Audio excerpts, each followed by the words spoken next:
the following students. The first student I'm going to call up tonight is Casey Ward. Casey, congratulations. Come on up.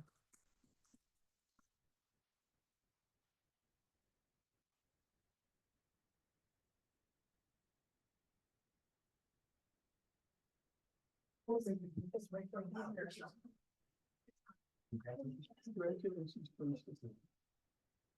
Nice job, Casey. Thank you.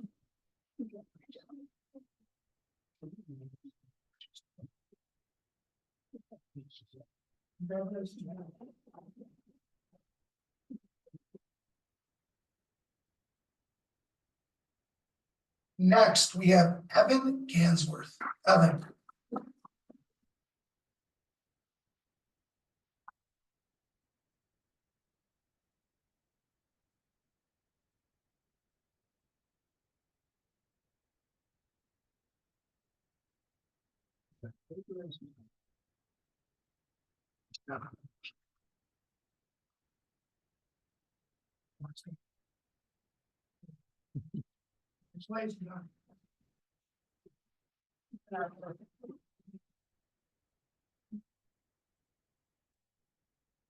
Next, we have Paxton Murphy.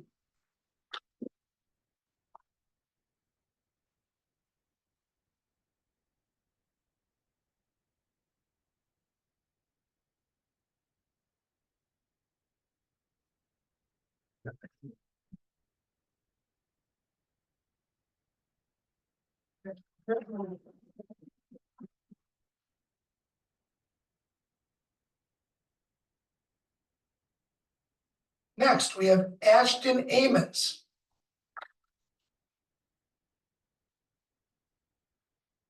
Welcome. We will get this Ashton. Personally.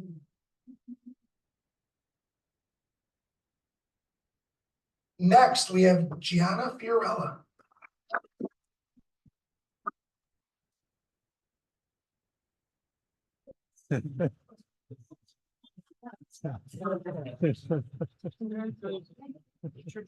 Congratulations. Nice little help. Yeah. Great job. Yeah.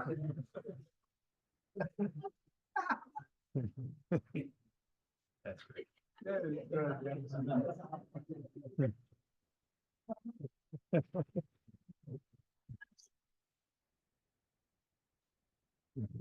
It's the first. Congratulations.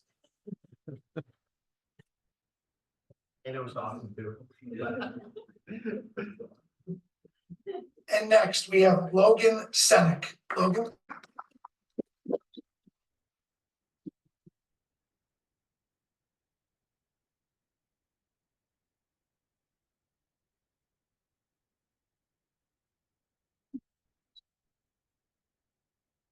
Congratulations. Thank you.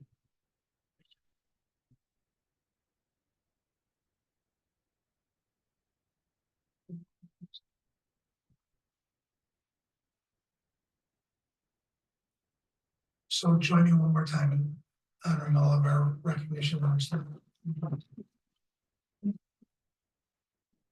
Mr. President. Yes, congratulations once again to our students and to the families who support them, and thank you all for coming out tonight. We're going to take a brief intermission to enjoy some punch. Yeah. Do something, I'm sure we can make it happen. Just let me know. We're just staying on that long run. The grade is pretty low. I think ships were killing. And they're heated. No, they're raised to 30 below. Really? They still work. Okay, here we go. All right, welcome back. I'd like to continue the meeting here with the consensus, I'm sorry, privilege of the floor. Did anyone sign up? No? Okay. Moving that on to the consensus agenda items. Call for a motion for those items number 1 through 8 as presented. So moved. Second. Moved and seconded. All those in favor, please say aye. Aye. Opposed? Motion carries. Onto personnel items. I'd like to call for a motion for those items number 1 through 15 as presented. It's been moved and seconded. All those in favor, please say aye. Aye, Aye. opposed? Motion carries. I'm sorry, that's 1 through. Yeah, so you did 1 through Sorry, 15, so do 16 through 19. 19. Call for motion for personal items 16 through 19. So moved. Been moved and seconded. All those in favor, please say aye. Opposed? Motion carries. Sorry, it was cut off on my screen here. On to external written communications to the board. We have an internal claims audit report as an informational item and fundraisers. We don't need any motions on that. Parent group.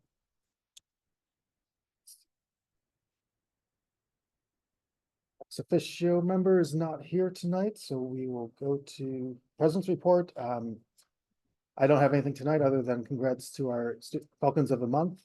And appreciate everyone coming out for that. And kick it over to the superintendent for his report. Great, thank you. First, Happy New Year, 2025. Was putting together my piece of the newsletter, and I realized that this is we're now a quarter of the way through the 21st century. Think about that one. You know, it seems like not too long ago, we're talking about, here comes the 21st century, here's Y2K, and here we are, a quarter century through the 21st century. Pretty incredible. But I want to go back, if I could, to 2024 for just a minute.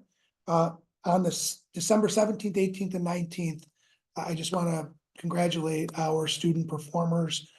We had our high school winter holiday band concert on the 17th. On the 18th, we had our middle school concert. And then on the 19th, we had our high school play, which was called This Could Be Murder. And it was pretty funny. It was a comedy. The kids did an absolute great job. So I want to thank the students, the cast, our directors for all of those programs. They've all done such a great job working in different circumstances, right? We have to be over at SUNY Niagara. SUNY Niagara has been outstanding to work with. They've really done everything that we've really needed them to do. So, you know, we have our musicals coming up, and I'll expect that it's going to be the same. They've really been great to work with. So we appreciate them for the work that they've done with us so far. But those concerts, kids, all the students, great job.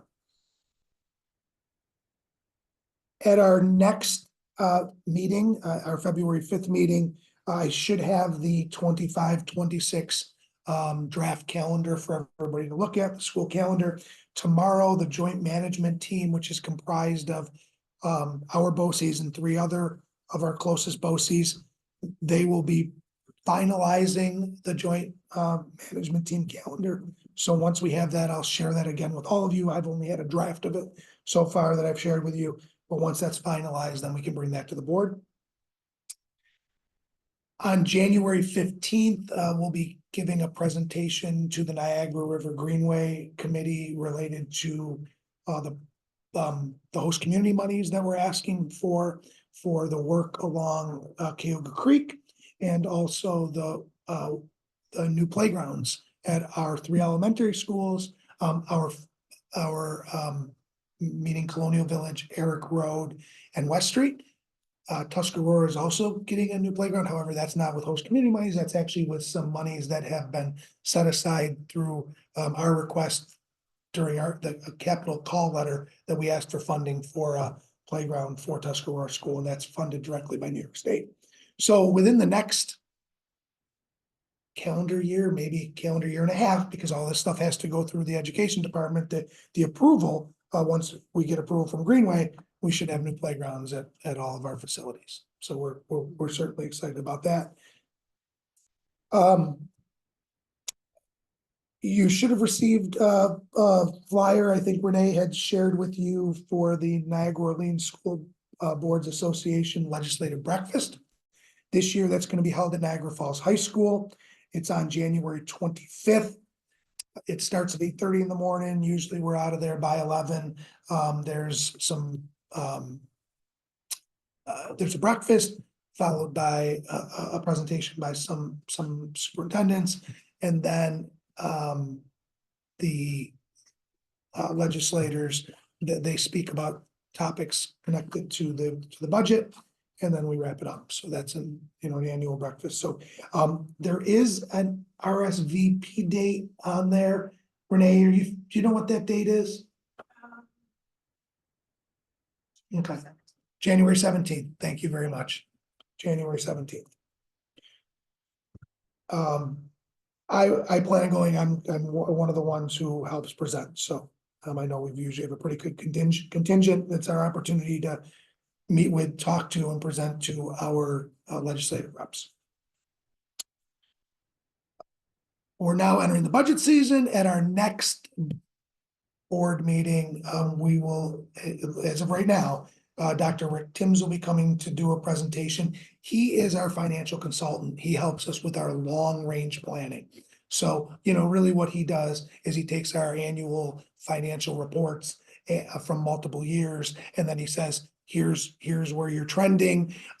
Here's where I believe revenues are going to be coming in. Here's where, expenditures are trending. And he does that work, and he presents to all of you. The next thing I want to talk a little about is school safety. So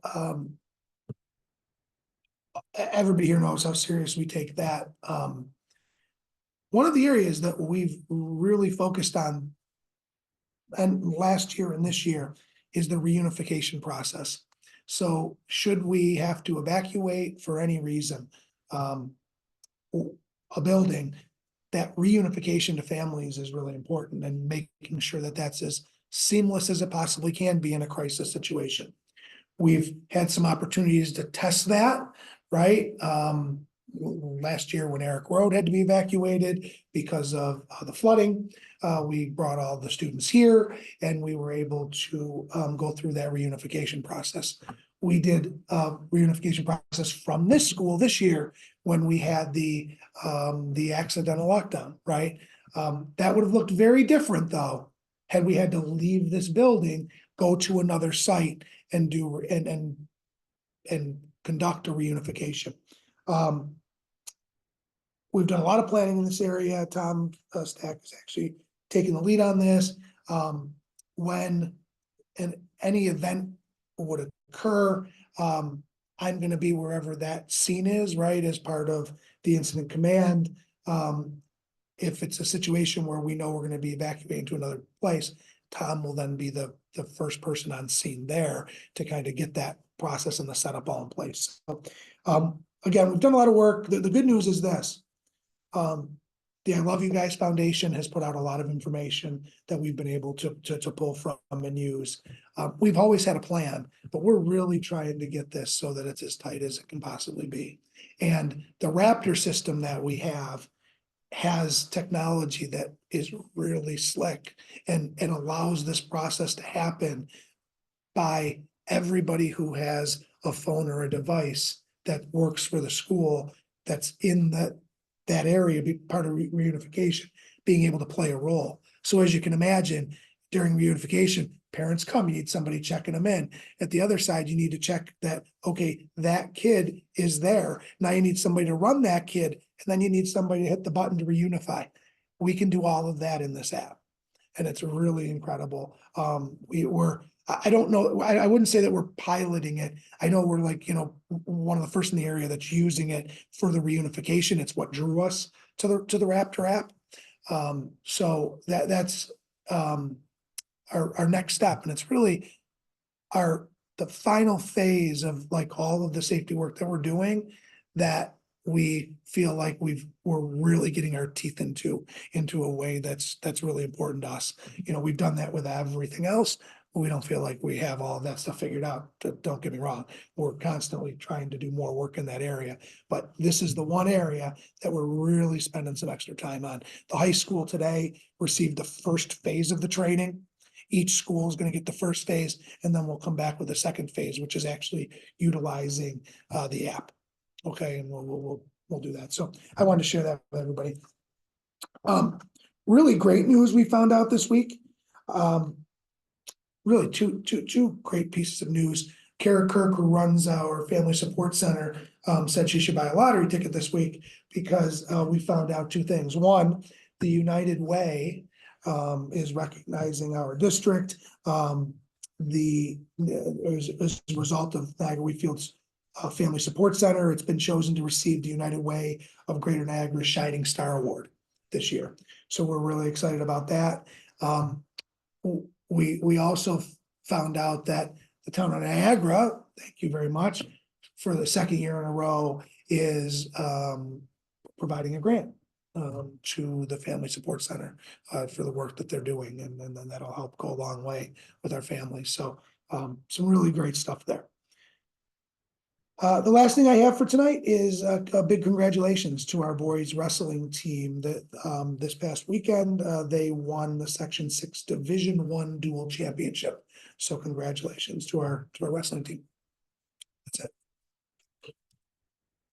All right, Can thank I you. ask one question? Yeah, but Concerning the Niagara River Greenway and the playgrounds, what did they do exactly? Or roughly? what are we going to do? Is that what I mean? what do you Okay. got? So each of the playgrounds will be replaced completely. Like all of that equipment is at end of life. So they will replace it. We have the same amount of money set aside to redo each one of those playgrounds. We've actually had to, in the last year and a half, do repairs on a number of our playgrounds, like bus slide breaking through. There's swings over at Eric Road that had to be replaced because the, you all picture the metal poles that go down into the ground. They were there so long that, somebody said they're uneven. Well, it wasn't that it was uneven. The pole had actually broken off in the hole and was no longer sitting on that hole. If you picture that, thin metal that usually those are on. So we actually have already replaced those swings. We had to, because that was a hazard. So all of them, I won't say replaced in kind, but as much or more equipment will be on each of those playgrounds. And, we're doing, making sure that we're being equitable, across the board. So I want to say for the River Greenway funds that are host communities, about a little over half of that is for our playgrounds.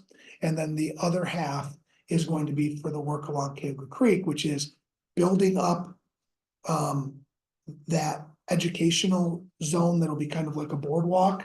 We step down to the water for students to take samples, with also a little bridge that'll go over the creek over to the property that's actually owned by the NWAA. Thanks, Dan. You're welcome. Okay, under reports of the board, for finance, we have our 2025 to 26 budget calendar. Thank you. And since I don't have one in front of me, I'm gonna do my best to read all the way across the room there. That's pretty good, thanks. So tonight we're sharing the budget calendar. Oh, by the way, this budget calendar does need to be approved by the board, okay? On the 17th, there's a deadline for budget information to be turned in to all the administrators, or from all the administrators to the business office. They know that. On 2/5, we have our initial review and discussion of the tax levy limit and calculation. We'll talk about some other budget related topics at that meeting as well. Big picture budget related topics. By that date, two things will have happened, right? We will already had our NOSBA legislative breakfast. We also expect to have the governor's budget. So those will all be topics of discussion for that February 5th meeting. On 2/19, we'll continue those budget discussions, set and approve the tax levy limit. We then have to turn the tax levy limit, or our number, what we're going to do, into New York State by March 1st.